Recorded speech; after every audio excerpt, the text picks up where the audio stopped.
Hello everyone. It's been a while since I actually did one of these. The last Midnight Nibbler-esque kind of video was in 2018, but so many of you requested to bring them back.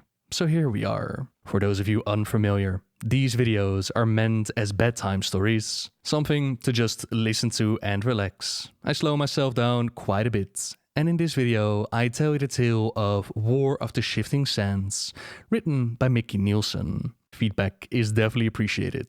And with that, I invite you to sit back, relax, and I hope you'll enjoy.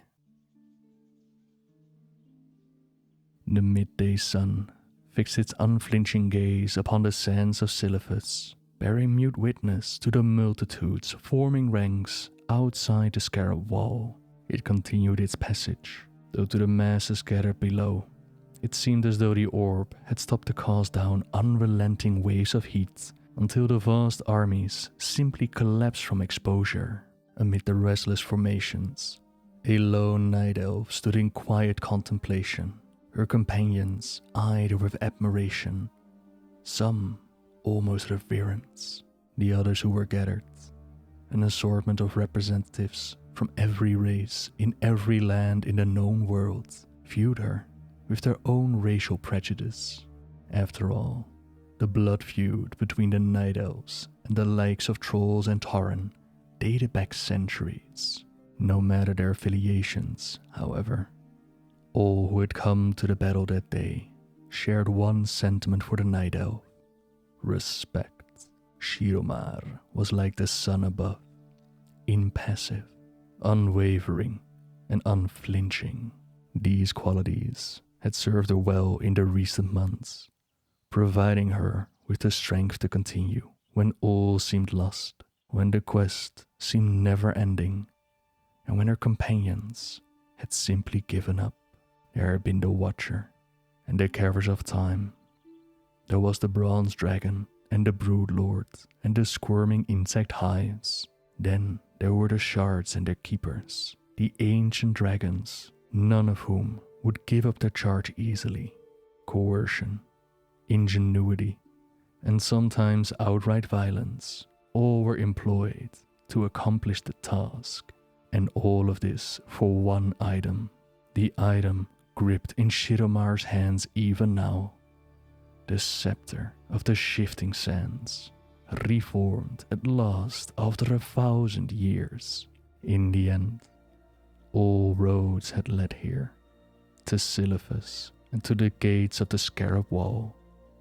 Here, where the scepter was shattered, Shiromar looked up at the sky and remembered a time when the sun had been eclipsed by dragons, when the ahn'qiraj and Silithus flooded over the legions of night elves in seemingly eternal waves, when hope seemed but a shadow. It seemed as if none would survive those terrible months. Yet here she was, standing before the sacred barrier that had saved their lives all those years ago, during the War of the Shifting Sands. Fendrel Stackhelm led the charge, his son Volstan at his side. They had chosen the gorge so that their flanks would be protected against the unending flow of the Silithus. Shiromar was close behind the front line, casting spells as quickly as her energies would allow. They had fought their way to the mouth of the gorge. Fendrel and Volstan, accompanied by most battle-hardened sentinels, keepers and priestesses, with the druids healing and casting exhaustively. It seemed that for every massive cluster of Silithus that was destroyed, hundreds more would take their place. So it had been for the past few days, since word of the Silithid incursion had first arrived, and Fendrel had sounded a call to arms.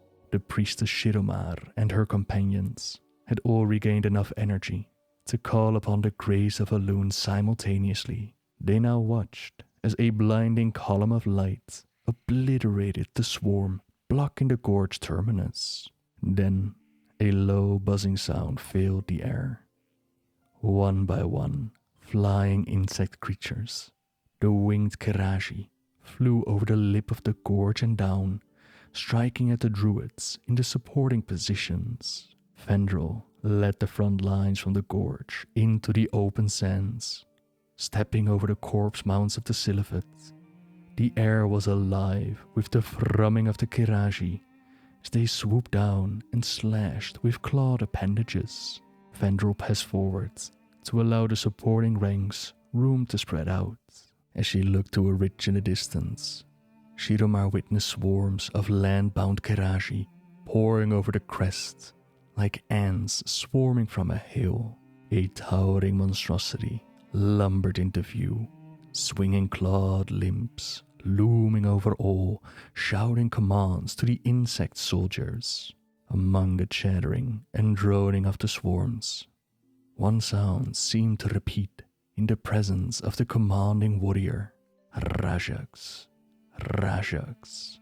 Though Shiromar did not understand the Kiraji's communications, she wondered if that might not be the creature's name. As the next wave of Kiraji drew near, a great horn sounded. From the east and west, multitudes of night elves charged onto the field. With a blood-curdling cry, Fendrel and Volstan pressed straight into the heart of the oncoming swarm. The two sides clashed and melted into each other as the newly arrived forces crushed in on both flanks. Shiromar felt for sure that they had won out. But as the shadow grew long and day proceeded into night, the battle continued. In the center of the fray, Fendrel, Volstan, and the Kiraji general clashed in a desperate struggle. As Shiromar narrowly avoided several attacks from the winged Kiraji, she glanced to where the generals battled father and son. The numbers of the Kiraji were dwindling, and the general seemed to sense this. With a mighty leap, he bounded away, back to the ridge where Fendrel had first spotted him. From there, he disappeared, and the few remaining insect creatures were quickly eradicated. That evening, watches were set. As the Night Elf forces rested, Fendrel knew that the Kiraji threat had not fully been quelled, and he expected the battle to begin anew the following morning. Throughout the night, Shiromar slept only in brief increments, the din of battle still ringing in her ears, though the surrounding desert remained quiet. With morning, as the troops reformed and pushed on to the ridge, they were greeted by an eerie stillness. Shiromar scanned the horizon, but the Kiraji and Silifit were nowhere to be seen. As Fendrel prepared to press on, a messenger arrived with dire news. The town of Southwind Village was under attack. Fendrel considered pulling the troops back to defend the village, but he sensed that such an action would only leave an open door to invasion from the remaining Kiraji. They still had no idea of just how many the insects numbered, or even if they had seen all that this new race had to throw at them. Volstan correctly guessed his father's thoughts and offered to lead a detachment to the village so that Fendrel could stay and provide containment. Standing close by, Shiromar heard the rest of the conversation play out. It could be a ruse, Fendrel said. Surely, we can't take that chance, father, Volstan answered. I'll go. I will defend the city, and I will return victorious, upholding the honor of your name. Reluctantly, Fendrel nodded. Just return alive, and I will be more than satisfied. Volstan gathered a detachment, and Fendrel watched his son depart. Shiromar worried that their forces were divided, but she understood the necessity of the action.